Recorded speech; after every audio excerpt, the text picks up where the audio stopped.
Hello, this is another edition of the Game Ready podcast.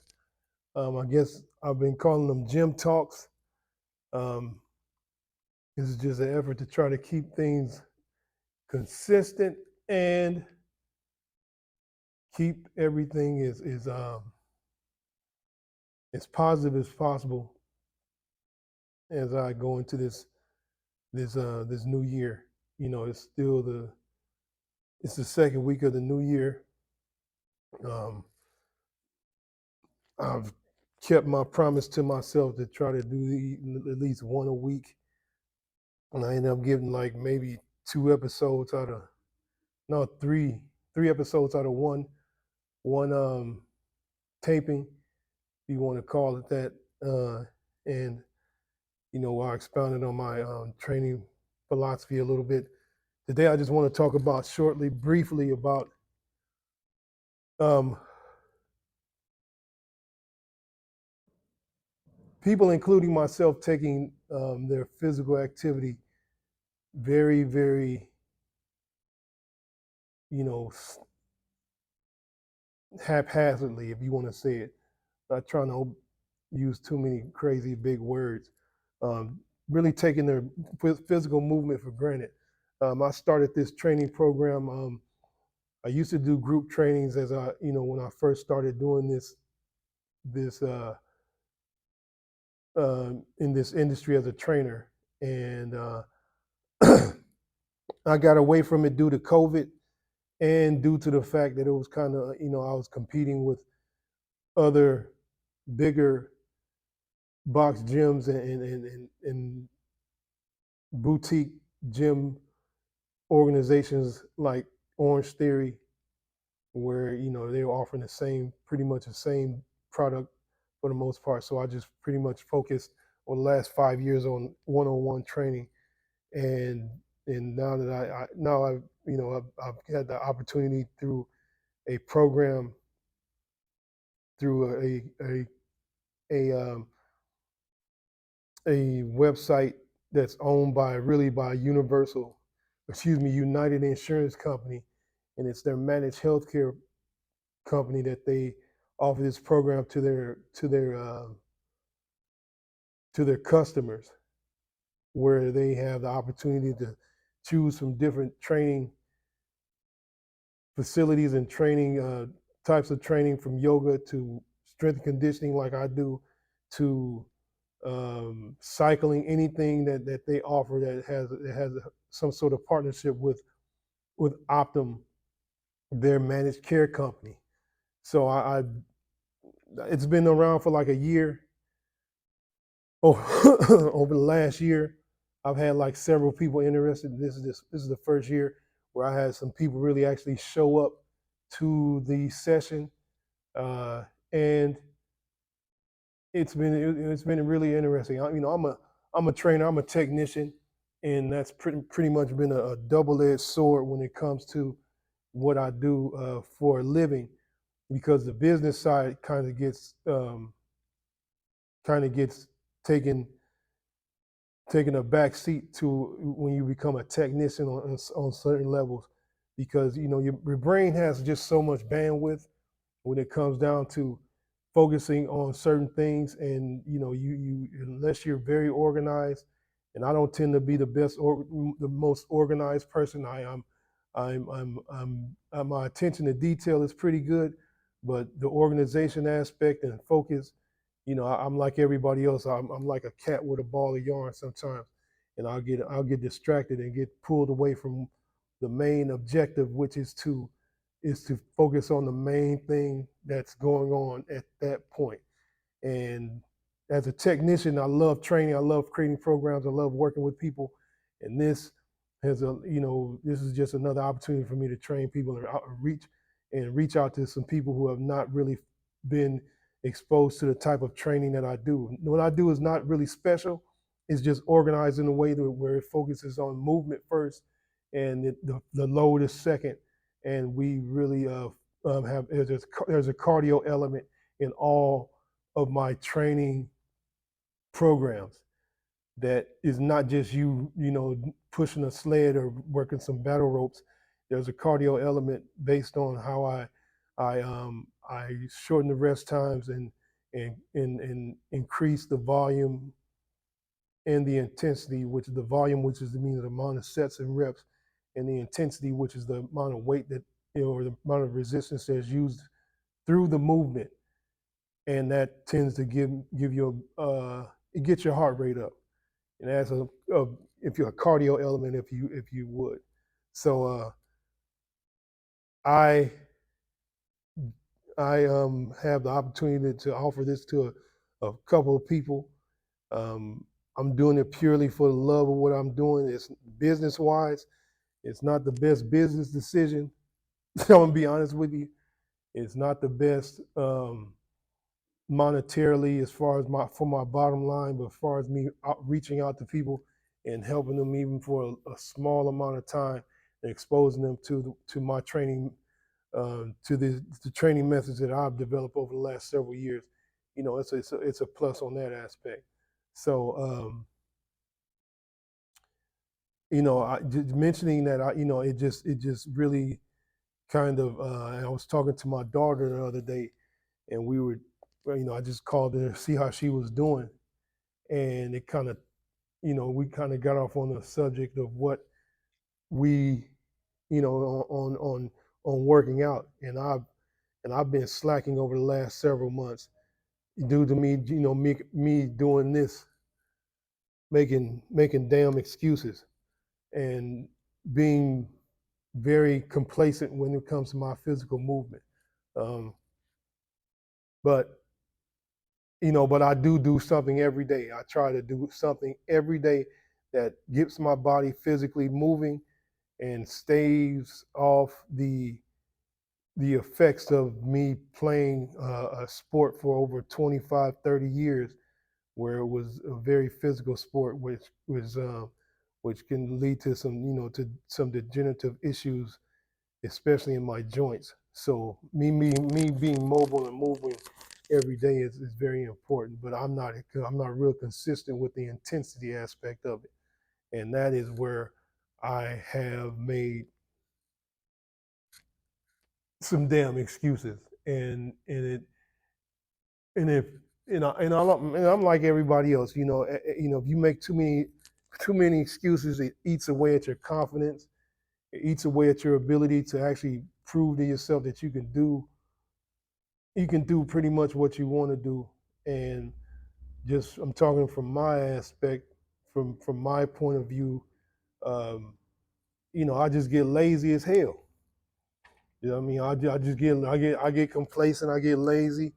I get, you know, I start overthinking shit. I start over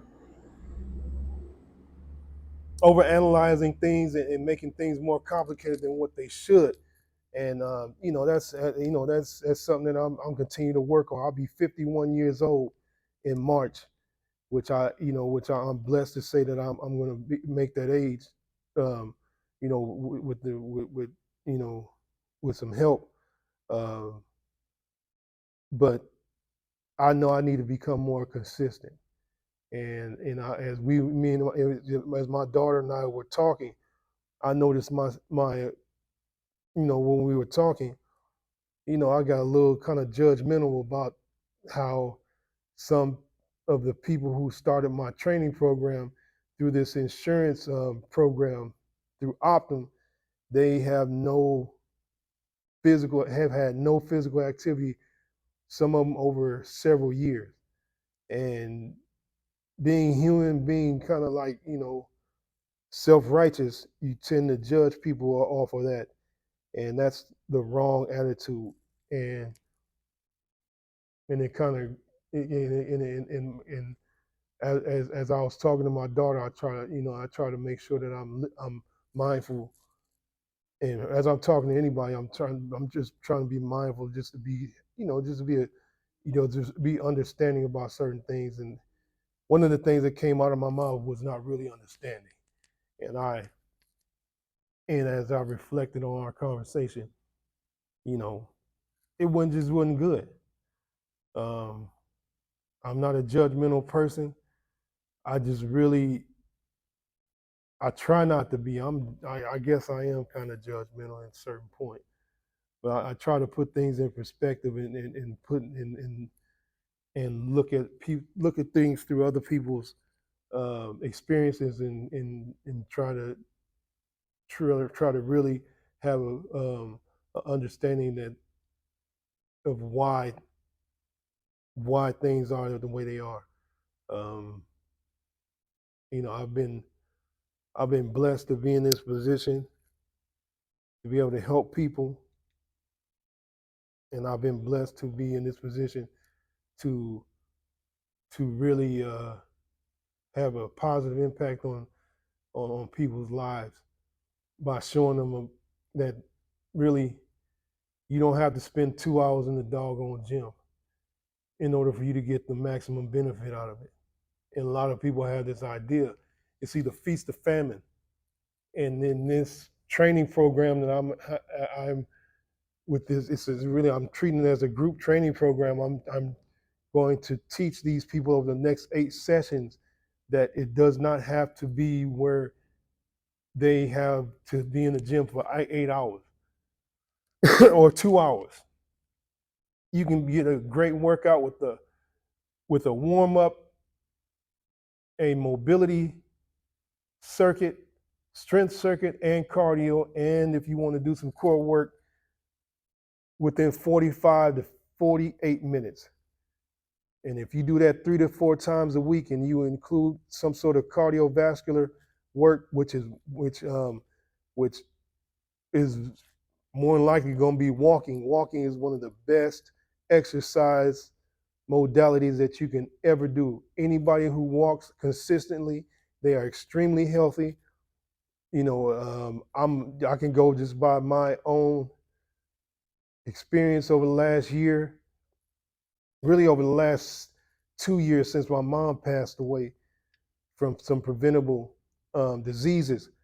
The more that I walk and the more I'm physically active that I am, the better I feel. I had some issues with blood pressure over the last 18 months, and and me increasing my work load as far as walking has made my blood pressure normal, along with me lifting some weights and doing some sort of strength work, and it actually has helped. And hopefully, I can pass this on to these individuals I have opportunity to work with through Optum. Um, and I don't have a massive plan in place to to uh, to take over group training in any fashion. If anything, I'm going to probably use it accordingly, uh, and be limited as far as its use within my training program. And the focus is still going to be one-on-one personal training and golf fitness training for golfers and and for youth athletes who want to compete at a higher level. So that's going to be that's going to be that's the main focus. But I just want to mention that and I kind of want to just kind of call myself out on that aspect. Um, I'm not perfect. I'm not a trainer with a 6-pack set of abs. I'm not a YouTube trainer, but I am very good at what I do. I'm very, very sound and consistent with my programming and with the way that I deliver my programs. And if you know, I can toot my own horn. If you read my Google reviews over the last 10 years, I have not had one Google review that's below like a 4-star, 4.5-star review from my clients, and they all echo the same exact thing of how I am very positive, how I actually create the programs that are geared towards helping you individually. And I can even say that when I do my when I do some when I used to do group training, when I used to focus on that mostly, um, it's actually helped me uh, develop my training philosophy and my training program to help people move better. And one of the focuses should always be on movement first, load second, in my opinion. So, I just wanted to touch on that for a little bit at the beginning of this podcast. Um, I was going to do some exercises. Still trying to figure out what I should actually do and show how I create programs, how I deliver those programs, and the reasonings behind the method of my training programs. And really, it's in efforts to help, really to help other people, not just people who want to lose weight or move better, but really to kind of help other trainers too. If you're new to training and you're new to being a personal trainer, this is a great industry, but there's a lot of noise out there on both ends, on the business side and on the programming and the technical side. You have to find out exactly who you want to serve first. And if that's a myriad of individuals, focus on those several people that you want to train. If it's just one niche that you want to focus on that niche. But have a focus. And if you do have a focus on several different individuals like I do, make sure that the main focus should be either on the movement of the person or developing their strength and conditioning and in their overall physical well-being with some sort of training modality that matches your skill level. I've always been someone who has been fascinated with human movement, even when I played ball in college. I've never really told anybody this. I remember it was my junior year in college. I was focused on just becoming one of the best football players I could be at the University of Cincinnati. And I knew one of the main things that I could do is to focus on my ability to get from A to B in the most efficient way possible. And I started to focus on my movement. And my focus was also down to the granular aspect of how my gait was when I would stretch, and then I would look at some of the best athletes on the team, and I would see how they would move, and I noticed how all of them moved differently, but they all moved within the same range of the exercises that we were doing within that concept of their movement. So if they did a lunge, their their foot may have been a little bit further out than maybe like an inch. One would be an inch further out, one will be an inch further in. Some people's gait will be wider, some people's gait will be narrow, but they all moved, and they all, the movement was perfect. So that's when I really began to focus on movement, and I became kind of obsessed with it. And over the years, it's developed into me being focused on that predominantly in my training programs also. Um, so, with that being said, uh, I love human movement, and that's pretty much the reason why I even do what I do. And the focus of all my training programs are focused on movement first, and it's focused on improving people's movement and their mobility and their ability to get from A to B with the least amount of strain and stress as possible. Um, and usually that is, that's you just focusing on just some basic fundamental things, which over the next several months I'm going to cover, over the next several weeks, I should say, I'm going to cover that within my training program. What I'm doing now, I'm really just trying to get myself used to speaking on camera again, and doing this more consistently. Even because over the next several months things are going to pick up a lot more. But now I got a little time where I can actually focus on getting the whole ball rolling as far as my podcast. is concerned. You know, you know, and that's pretty much the gist of it. Um, I'm going to keep it short and sweet. Hopefully, you guys enjoyed this, along with several of the other podcasts that I put out. The Gym Talk podcast. I'm going to I'm going to do this more consistently and really focus on getting the message out on what I do and how I do it on a more consistent basis. Thank you for tuning in. I hope you guys have a great day. Make somebody smile today and enjoy the whole journey of human movement. Take care.